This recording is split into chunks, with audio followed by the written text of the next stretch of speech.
All right, good morning. We're going to call this meeting to order of the TRPA Operations and Governance Committee. The day is Wednesday, September 25th, and the time is 8:32. First item on the agenda is the roll call to determine a quorum. Ms. Bowman? Here. Mr. Bass? Ms. Gustafson? I'm here. Ms. Hill? Ms. Lane? I'm here. Mr. Rice? I'm here. Madam Chair, we have a quorum. Great. Okay, I'll go ahead and go over the remote and in-person meeting rules for the day. For the members of the public who are joining us remotely to observe the meeting, go to trpa.gov. Under the calendar header, click on Governing Board Hybrid Meeting for September 25th.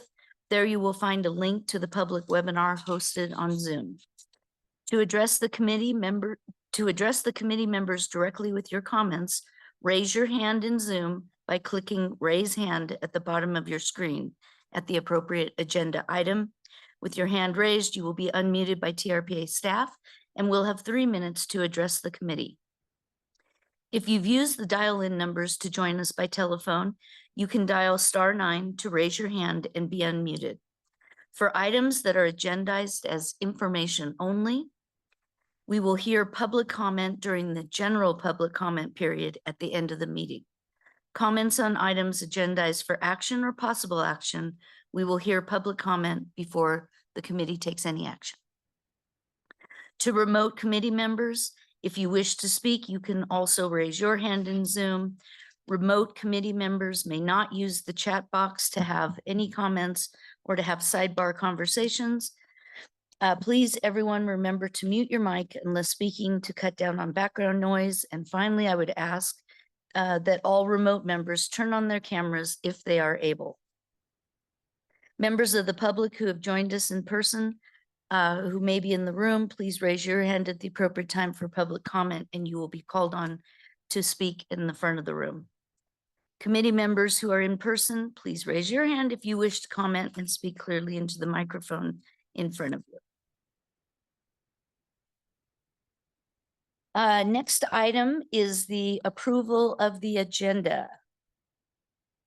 Has everybody had a chance to look at the agenda and are there any changes by staff? No changes. Okay, any changes that members of the committee would like to suggest? None? Okay, then I would entertain a motion. I move that we approve the agenda as presented. Thank you. There's a motion. Is there further discussion?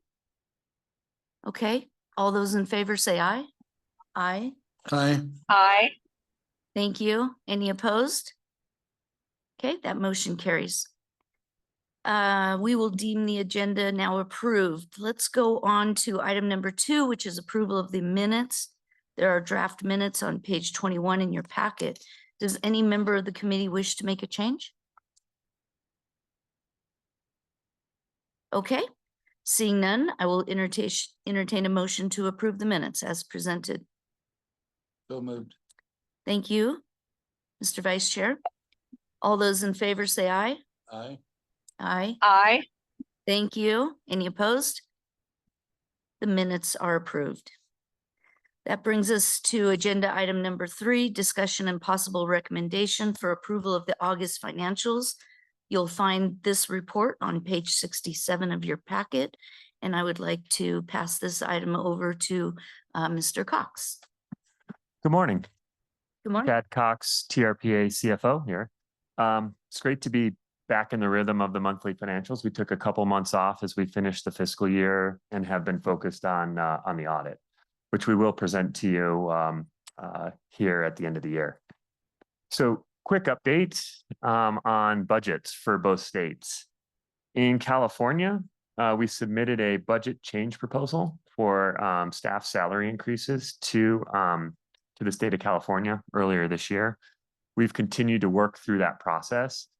Just so you know, it's currently with the Department of Finance being reviewed. Staff has had some interactions and some questions from the Department of Finance. We've just continued to go back and forth. From my understanding, they'll work through the process and sometime between now and the end of the year, that's when that will be approved. So it's on track from what I can tell at the moment. In Nevada, good news is the Nevada Legislative Committee for Review and Oversight of the TRPA. They issued a working session document that supported funding from the general fund to continue to, I guess, fund at the 1/3 level. So that letter recommendation is good for us. And then secondly, from a budget perspective, is we've submitted to the governor's finance office the budget request required for the next biennium. So it's good. So working through the process of both of those. Jumping over now to, go Didn't the ahead. state of Nevada, they already So we're good for 25. approved the salary increases? That is 25 salary increases are approved, and we'll go to get approval for that funding to be distributed to us later this year. Okay, Correct. but the state of California, we're still waiting for that approval. Through the budget change proposal process. Okay, and Correct. do you have any concerns given the state not. of California's budget? I do not. Okay, you. Great. So this discussion with Nevada was for the next biennium, 26-27 fiscal. We need to get that information in now so they can build that up for that biennium. So jumping over to the August year-to-date actuals, that is effectively July and August, the first 2 months of the fiscal year.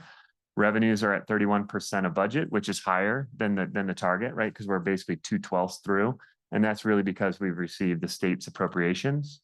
And also planning fees are a bit ahead of the budget at the moment. Expenditures are at 8%. Compensation, like I said, here is on track, and contracts we'll get into here in a minute as we get into the detail. So if you can jump to the next slide, I'll walk through a little more detailed view of both revenue and then expenses. The remaining state revenue is what you had mentioned, Brooke. That's the AB 522. When we go to get that approved and funded, that will make up the remaining income from the states. So we're effectively there. We received those appropriations from the states in July. Grants are minimal at this point. We typically invoice grants on a quarterly basis. So we'll see that grant number come up in September and October as those get invoiced and those monies are received. From a fees perspective, current planning is at 22% of budget. So we're roughly a quarter through the year with 2 months. So we're doing well there. AIS is a bit behind budget. AIS fees at 2%, but that kind of winds down with the season. And then shoreline fees are currently at 10% of the budget. So, we'll continue to track those. And in general, that looks like we're doing well, both versus history and versus budget. On the local revenue front, those local, which is the 5 counties, we'll invoice that in October. So we'll see that come in the next quarter, that 150,000. And then finally, the other big item is on other revenue, which is associated with investment income. That's on track per budget. We have seen interest rate cuts at the Fed level just a week or so ago. I don't anticipate that impacting our estimate materially. It's a 0.5 point, and most of what we have invested in, has a maturity of just about a year or greater. So we're kind of locked in for the year. So no concern on the other income line. Jump into the next slide. Expenses. As mentioned, compensation's at 14%. It's down slightly versus the budget. You'd expect to be at 16% if you just do kind of 2/12. But we have one open position that we're working to fill. And it took us about a pay period in order to get the July salary effective. So we have made salary actions for the staff, but it was effective second paycheck in July. Contracts will ramp with grants. And then the only other thing to mention here is that the other line, right, which is things like our property tax, our IT and infrastructure expenditures. Sometimes those tend to be lumpy. For example, we'll pay our property tax here in September for the quarter. So you'll see that number come up. So it is a little behind budget, but no concerns.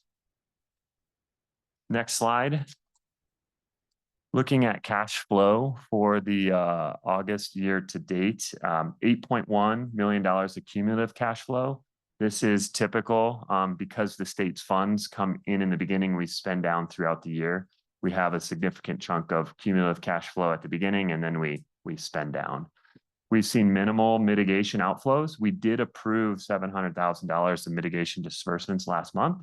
So we'll start to see that trickle in as those projects are implemented.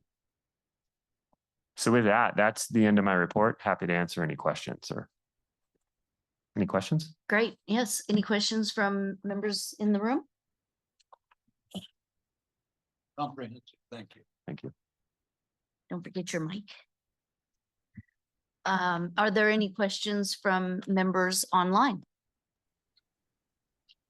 Brooke, it's Cindy. I just wanted to thank Chad for such a good explanation. I appreciate, Chad, you kind of walking us through each of those items and the anticipated variances and what to be looking out for. So thank you for that. You're welcome. Ditto.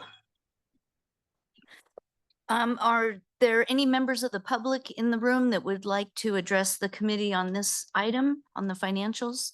Seeing none, may we please go online? Madam Chair, there are no hands raised for public comment. Okay, thank you. Then we'll go ahead and close public comment. And we'll bring this back to the committee for motion or further discussion.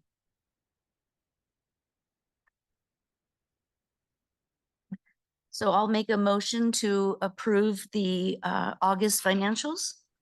Is there any further discussion on that? Okay, do we have to take a roll call vote? Please, Maria. Ms. Bowman, Yes. Mr. Bass, Yes. Ms. Hill, Yes. Ms. Gustafson, Yes, Mr. Rice, Yes. Ms. Lane. Yes. Madam Chair, the motion passes. Excellent, thank you. We'll move on to discussion and a possible recommendation for approval of release of 25,000 in excess coverage mitigation funds to the California Tahoe Conservancy for land bank acquisition. You should be able to find this in your packet on page 87. And I'd like to pass this over to Ms. Campbell at this point to present this item. Good morning, Madam Chair, members of the committee. For the record, Tracy Campbell with the EIP department here at TRPA with this request on behalf of the California Tahoe Conservancy for $25,000 in excess coverage mitigation funds for the acquisition of a almost 0.8 acre parcel in the roadless portion of the Timberland Tract subdivision located kind of between Homewood and Tahoe City. The purpose of this acquisition is to preserve open space and wildlife habitat and to protect water quality. The purchase also supports the Conservancy's strategic plan Goal 4, which is to acquire environmentally sensitive lands and prevent future development by acquiring remaining private properties in Lake Tahoe's undeveloped subdivisions. We do have an MOU, a memorandum of understanding with the Conservancy, and use of these funds will be in conformance with that memo. We're joined online by Amy Rutledge, who's a project manager with the Conservancy, and she can answer any questions you might have. So I'll pass it right back to you. Thank you. Great, welcome, Ms. Rutledge. Are there any questions of TRPA staff or Conservancy staff relative to this item? Anybody in the room? Okay, seeing none, we'll ask our online committee members. Do you have any questions? I see no hands raised, so we'll bring it back to the public. Any members of the public wish to address the committee? Seeing nobody in the room, may we please go to our online? We have one hand raised so far. Okay, Steve DeShera, if you'd like to address the committee, go ahead. Thank you, Ms. Ambler, and good morning, Madam Chair and members of the committee. Steve DeShera. This support is on behalf of my company, Sustainable Community Advocates, and I'm here this morning to urge the committee to take the staff recommendation on this item. Thank you. thank you, Mr. Teixeira. Are there any other members of the public online? Madam Chair, there are no other public comment to be made. Okay, then we'll go ahead and close public comment and I'll bring it back to the committee for further discussion or motion. Madam Chair, I'd like to, oh, go ahead. go ahead. No, I was going to make a motion. Go ahead, Wes. No, please do. Go Madam ahead, Ms. Chair, I'd like to Gustafson. move. Madam Chair, I'd like to move approval. Thank you. Thank you. You look like the FBI or something driving down the road. I know. I apologize. I'm trying to keep my camera on. Ah, You're doing very well. Thank you. So there's a motion. Is there any further discussion? Okay, we'll have a roll call vote, please. Mr. Bass, Yes. Ms. Bowman, Yes. Ms. Gustafson, Yes. Ms. Hill, Yes. Mr. Rice, Yes. Ms. Lane. Yes, Madam Chair, the motion passes. excellent. The next several recommendations have to do with El Dorado County. So I feel like it's a little bit like Christmas Day for us here. The next item is discussion and possible recommendation for approval of release of El Dorado County Stream Environment Zone mitigation funds in the amount of $45,000 towards the Class 1 bike path at East San Bernardino and West San Bernardino. This item can be found on page 89 of our packet. And Ms. Campbell, will you take the lead on this as well? Good morning, Madam Chair, members of the committee. I should let you know that you're going to have 2 more coming next month, so Oh, great. double Christmas. Double Christmas. I love it. So there's requests from El Dorado County for $45,000 in SEZ funds towards the final implementation efforts of the East San Bernardino to West San Bernardino bike path. The Class 1 shared use path and pedestrian bridge over the Upper Truckee was completed towards the end of last year and provides a really important link to the pathway network between the North Upper Truckee Road neighborhood and the community of Myers. Project also supports the Myers Area Plan and the Linking Tahoe Active Transportation Plan. These funds will be used towards final closeout work that was undertaken by the contractor this year, so backfilling some funds, and will also help fulfill a really critical match requirement for the almost $2 million in federal support. On the line, we have Senior Civil Engineer Dan Kickett from El Dorado to answer any questions, and so I will pass that back. Thank you. Great. Thank you, Ms. Campbell and Mr. Kicker. Welcome. Is there anything you wanted to add to that item? No, I think Tracy did a wonderful job. Okay, great. Thank you. Are there any questions of the committee members of either Mr. Kicker from El Dorado County or Ms. Campbell? Okay, seeing none in the room, on to our online committee members, do you have any questions or comments?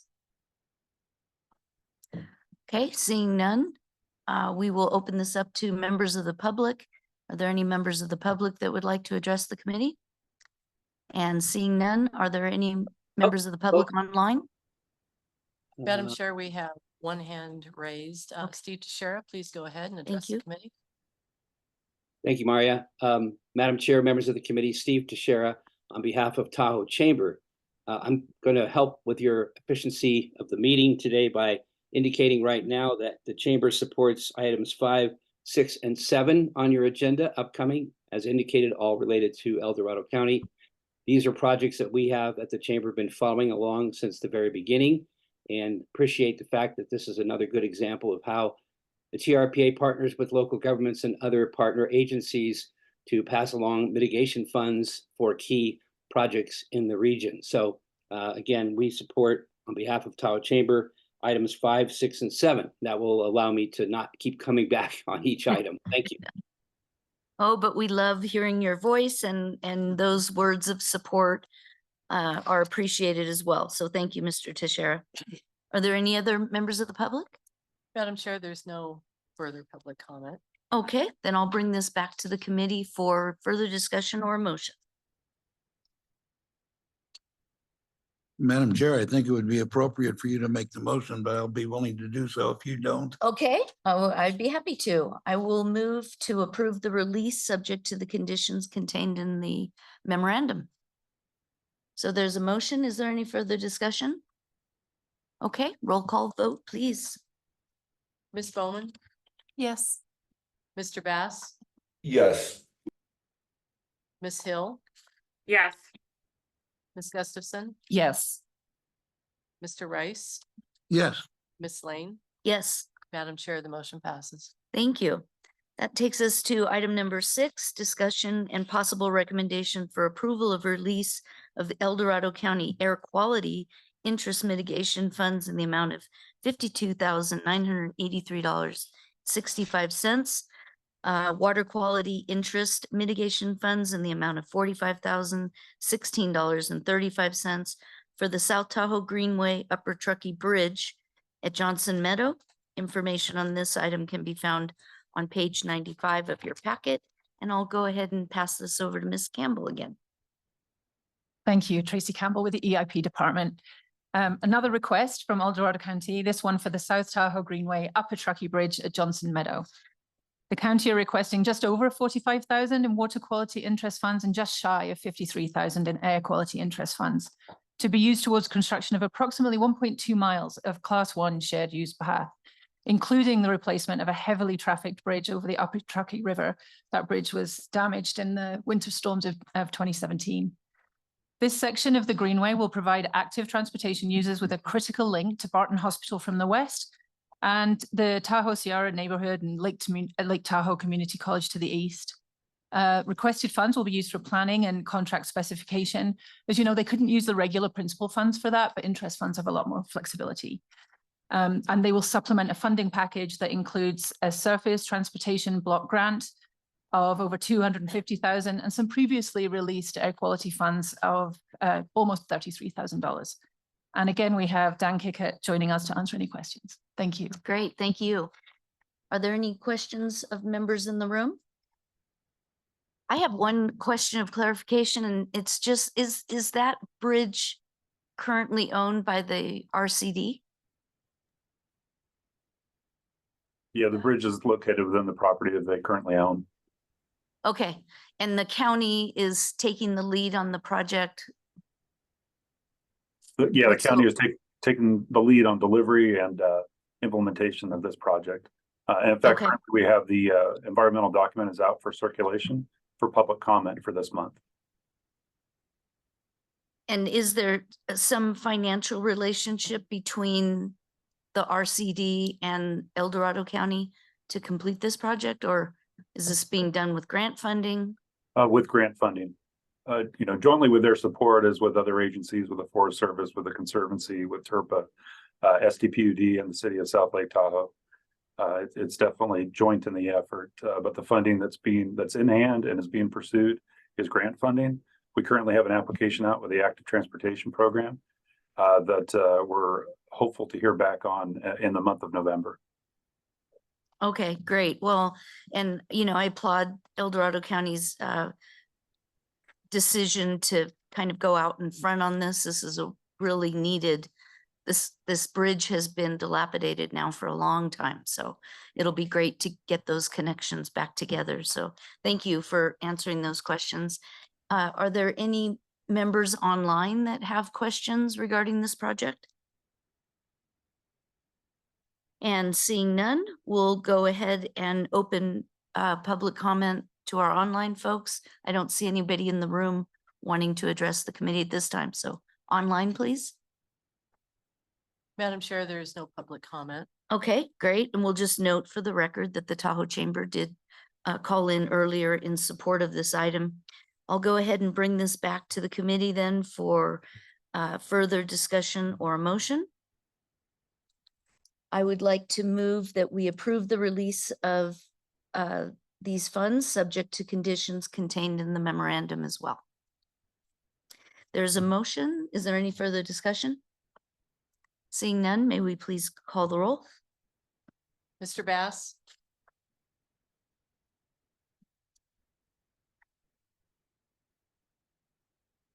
Ms. Bowman? Yes. Ms. Gustafson? Yes. Ms. Hill? Yes. Mr. Rice? yes, Ms. Lane? Yes, Madam Chair, that motion passes. thank you. On to item number 7, discussion and possible recommendation for approval of release of El Dorado County Stream Environment Zone Mitigation Funds in the amount of $28,000 towards the Myers Stream Environment Zone Erosion Control Project. This information can be found on page 101 of our packet. And back to you, Ms. Campbell. Thank you. For the final time, this third request from El Dorado County for $28,000 in SEC funds towards the Myers Stream Environment Zone Erosion Control Project. Back in the 1960s, Myers Creek was channelized linearly along the border of the stream environment zone to make way for urban development. And this SEZ erosion control project aims to restore approximately 9 acres of SEZ through the reconnection of Myers Creek to its floodplain, restoring the natural wetland processes. This request, this part of the project, is for the project area along East San Bernardino Avenue from Bakersfield Street to San Diego Street, where a watershed catchment will be hydrologically disconnected from its existing uncontrolled drainage and rerouted to a constructed wetland treatment system. This will reduce and mitigate the negative water quality impacts of the Myers residential area on Lake Clarity and bring benefits for improved water quality, ecosystem restoration, and flood control. The project is scheduled for completion this year, and the requested funds will be used for implementation and some of the unforeseen construction costs.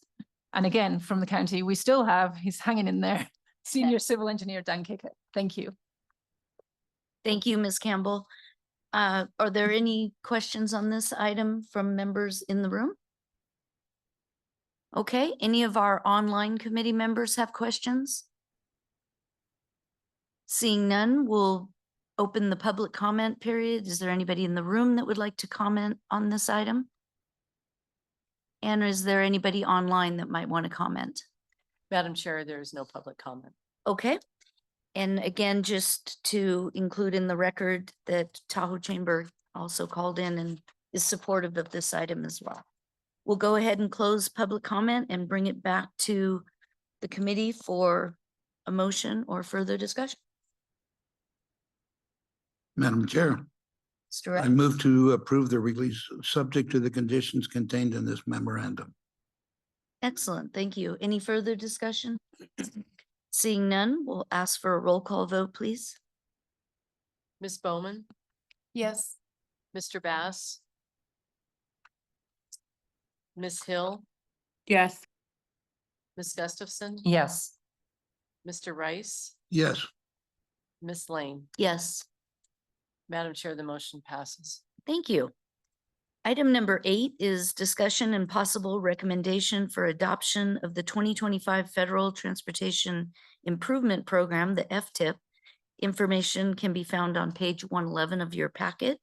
I'd like to pass this item over to Ms. Weber to present the item for staff. Welcome.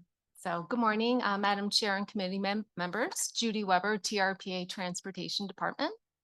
So over the past 6 months, the 2025 Federal Transportation Improvement Program, known as the FTIP, was developed, reviewed, and finalized. And so I'm excited today to present the final 2025 FTIP for adoption by the TMPO Governing Board. So next slide, please. So I'll begin with the framework of the FTIP. So the FTIP is the core document of the MPO role. It is how we administer and track the federal and various state transportation funding that have been awarded to projects. As the MPO, we are required to update the FTIP every 2 years, and it's done in cooperation with Caltrans NDOT and various local agencies. It's a 4-year program of projects that have received federal funds, are regionally significant, or require a federal action. These projects are maintained and tracked in the EIP tracker database by the project implementer. So this document must be consistent with the current regional transportation plan and state and local plans. The financial plan included matches up the revenues with specific projects and is fiscally constrained by year. And the FTIP also includes the past accomplishments and state and federal performance measures and demonstrates how the program of projects will help achieve the region's performance measure targets. And of course, it requires governing board adoption and state and federal approval. Next slide, please. So per federal regulations, a tip is required to be publicly noticed and provide opportunities for public review and comment. We achieved this through the 30-day public comment period and the public hearing. So on July 18th, the draft document was noticed for the public comment period. It was publicly noticed and circulated to federal, state, and local transportation partners and made available on the TRPA website. August 7th, we held a public hearing at the Tahoe Transportation Commission meeting seeking input on the draft document. And then on August 16th, the document or the public comment period was closed for the document. After the close, the FTIP was finalized, incorporating all comments, updates, and revisions. Next slide, please. So in total, we received 12 comments and they have been addressed in the final document. There is a comment log with all the comments on page 117 of the packet. It's attachment A, final FTIP, appendix I. In response to public comment, we updated project funding sources, revised funding amounts, and added and removed projects for the project implementer. We added 2 new projects to the final document, TRPA's Resilient Improvement Plan and Emergency Communications Transportation Plan. And we also included the Caltrans Shop minor program. A couple changes were made to the grouped projects for bicycle and pedestrian facilities. We added in Placer County's Tahoe City Mobility Grove Street intersection improvements, and we removed El Dorado's Apache Avenue pedestrian safety and connectivity project. That project is now fully funded and received the notice to proceed this summer. And then a few edits were made to the narrative section. We updated glossary terms and the Tahoe Transportation District Board listing. Next slide, please. So the FTIP implements the short-range projects in the Regional Transportation Plan. So the 2025 FTIP programs a total of 24 projects over the next 4 federal fiscal years, and that's 2025 through 2028. 22 of these projects were carried forward from the 2023 FTIP for ongoing implementation. These projects continue to support the achievement of the regional transportation goals to improve safety, increase connectivity, and preserve the environment. You can find the full project listing on page 19 in the packet. So we have a variety of projects in the FTIP. This chart here shows the breakdown of share of projects by mode. So the 24 projects programmed in the FTIP fall into the 4 categories listed here. Within the categories, corridors ranks the highest with 9 projects or 38% of the share. And then highways and operations and maintenance and transit tie with 7 projects each or 29% of the share. And then the active transportation.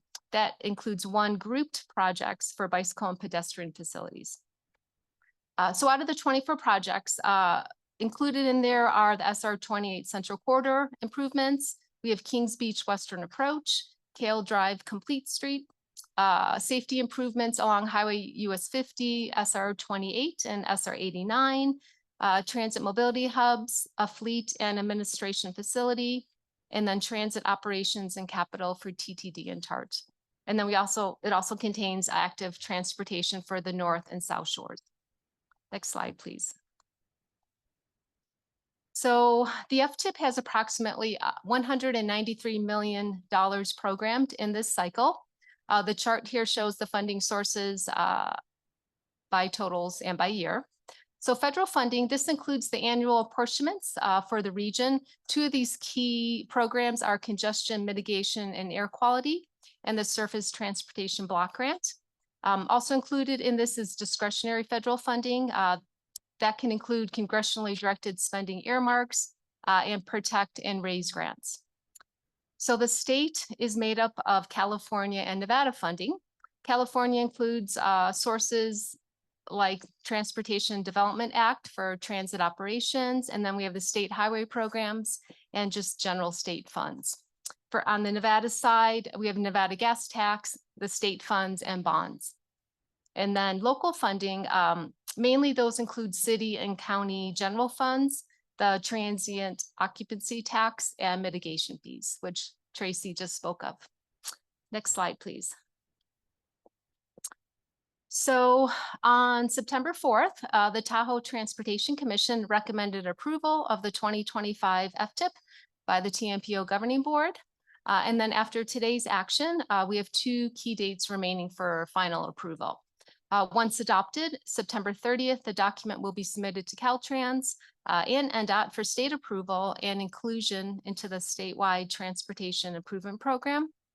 And then we have December 16th, which is the final federal approval, and that will be done by the Federal Highway Administration, known as FHWA, and then the Federal Transit Administration, the FTA. At that time, the 2023 FTIP will expire, and the 2025 FTIP will be the active regional TIP document. So next slide. So with that, that concludes my presentation. And ready for any comments or questions.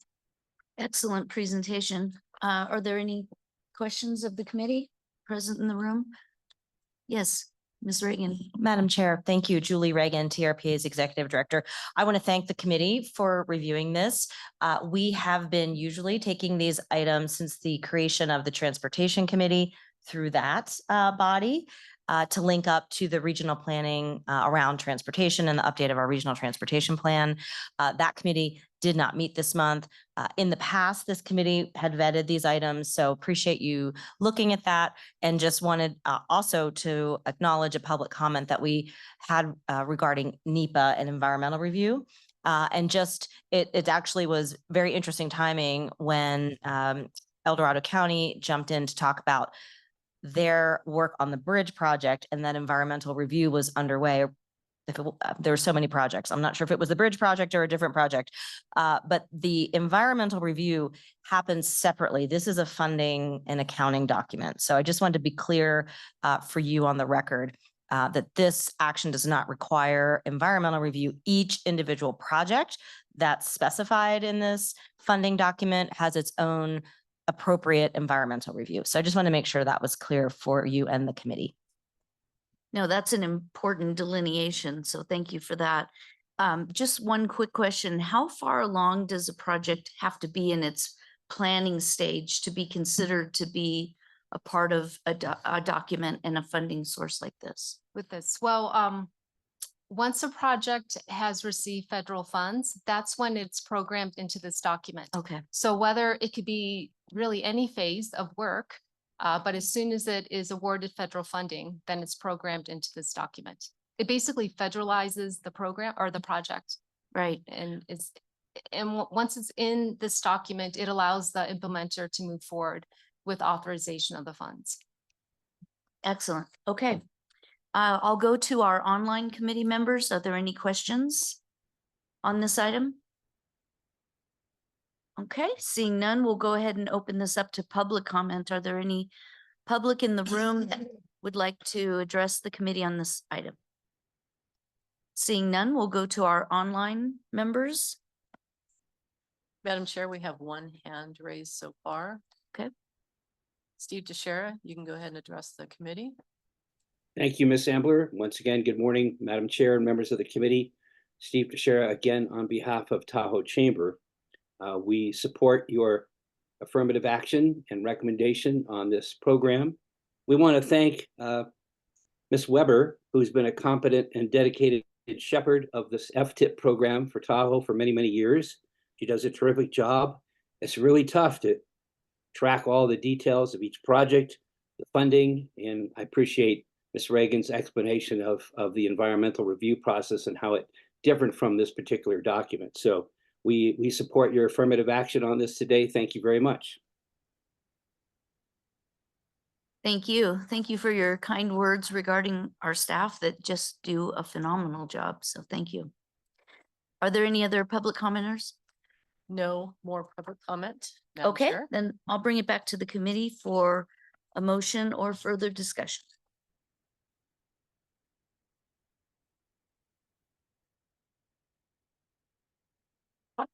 Okay, well, I don't hear other discussions, so I'd be happy to make a motion to adopt TMPO resolution number 2024 as set forth in attachment A. Thank you, Ms. Gustafson. Is there any further discussion on the motion? Okay, seeing none, then may we please do a roll call vote? Ms. Bowman, Yes. Mr. Bass, Ms. Hill, Yes. Ms. Gustafson, Yes. Mr. Rice, Yes, Ms. Lane, Yes, Madam Chair, the motion passes. thank you. Item number 9 is our upcoming topics. This item is informational only, so members of the public are welcome to comment at the final public comment item. I'd like to pass this over to Mr. Cox. Okay, we'll bring us home here. Yes. Just some things upcoming. In October, we'll do an informational item, which will be a treasurer's report. We do that on a quarterly basis. I share that monthly with the investment committee, but we will review it as a group on in October. We'll also have in October the fiscal year 25 fee schedule adjustment item, which I think we've been doing annually since 2018. So we'll go through that, and I believe there will be a recommendation and potential action to make those fee adjustments for next year. Okay. Then in November, should have our certified investment policy. So we'll bring that to you for review. And then in December, we should be finalizing the audit in November and then being able to provide you with the audited financial statements for fiscal year 24. And that's what we've got. We'll obviously do the monthly financials here on out. And that's what's upcoming. Great. Thank you. Thank you. Are there any committee members that have questions on that report? Okay, then we'll go to our online committee members. Do you have any questions on Mr. Cox's informational items? Okay, then seeing none, that item was informational only, so we're going to go ahead and move on to item number 10, which is committee member comments. Are there any committee members in the room that have any comments? I don't see any. Are there any commenters online, committee members? And I don't see anybody online popping up, so we'll go ahead and go to our public interest comments. This is our final matter of business for today for the general public comments. Any member of the public wishing to address Ops and Governance Committee on any item listed or not listed on the agenda may do so at this time. Are there any public in the room that would like to address the committee? Seeing none, we'll ask if there's any online comments from the public.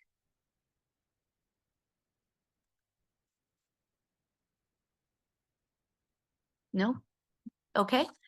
Seeing online. none, we'll go ahead and close public comment, and I will entertain a motion to adjourn. so moved. Thank you. All those in favor say aye. Aye. Any opposed? Okay, we stand adjourned at 9:15.